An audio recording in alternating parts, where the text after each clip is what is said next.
سامعین ناظرین، infection control society آپ کی صحت کے لیے، آپ کی آگاہی کے لیے، آپ کو بیماریوں سے بچانے کے لیے مضامین آپ کی سماعت کے لیے پیش کرتی ہے۔ آپ کا میزبان ڈاکٹر حسن نواب آپ کی خدمت میں حاضر ہے۔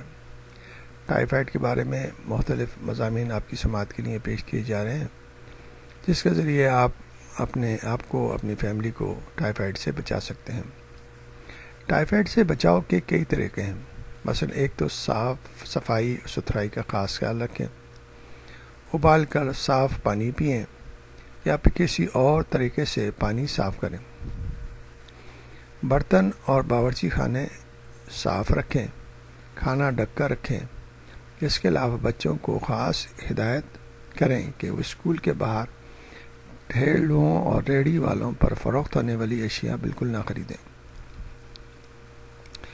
کیونکہ ان میں ٹائیفائڈ کے جراثیم زیادہ ہوتے ہیں، جبکہ اپنے بچوں کو ٹائیفائڈ سے محفوظ رکھنے کے لیے ان کی ویکسینیشن ضرور کروائیں، جس کے صرف 2 انجیکشن لگتے ہیں۔ پھر کئی والدین ٹائیفائڈ کی ڈائگنوسس یا تشخیص ہونے پر بچوں کو غذا بالکل روک دیتے ہیں، جو سراسر غلط ہے۔ یاد رکھیے، ٹائیفائڈ میں بچے کو غذا ضرور دیں، البتہ چکنائی والی اشیاء پرہیز رکھیں۔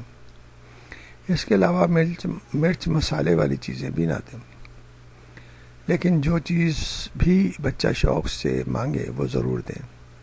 ٹائیفائڈ کی صورت میں ایک تو ویسے ہی بچے کو بھوک نہیں لگتی، ایسے میں اگر اسے صحیح غذا بھی نہ ملے تو بچہ اور بھی کمزور ہو جاتا ہے۔ تاہم جب ٹائیفائڈ ختم ہو جائے تو پھر بچے کو زیادہ سے زیادہ پھل سبزیاں کھلائیں، اور یہ پہلے ایک روٹی کھاتا تھا تو اس کی دگنی کر دیں۔ نیز کھانے کی ایسی اشیاء کھلائیں جن میں پروٹین کی مقدار زیادہ ہو۔ اگر ٹائیفائڈ کے صحیح علاج کے ساتھ بچے کو پوری طرح بھرپور آرام بھی کروایا جائے تو ٹائیفائڈ مکمل طور پر ختم ہو جاتا ہے اور اس کا دوبارہ اٹیک نہیں ہوتا۔ اس لیے ضروری ہے کہ گھر میں صفائی ستھرائی کا خاص خیال رکھیں۔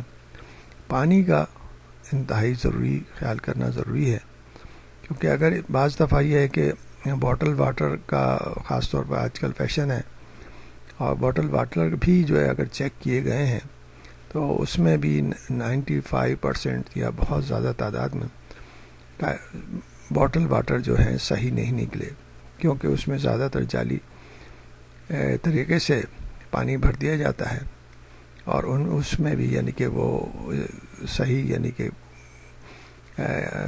حفظان صحت کے اصولوں کے تحت جو ہے نا صحیح تیار نہیں کیے جاتے۔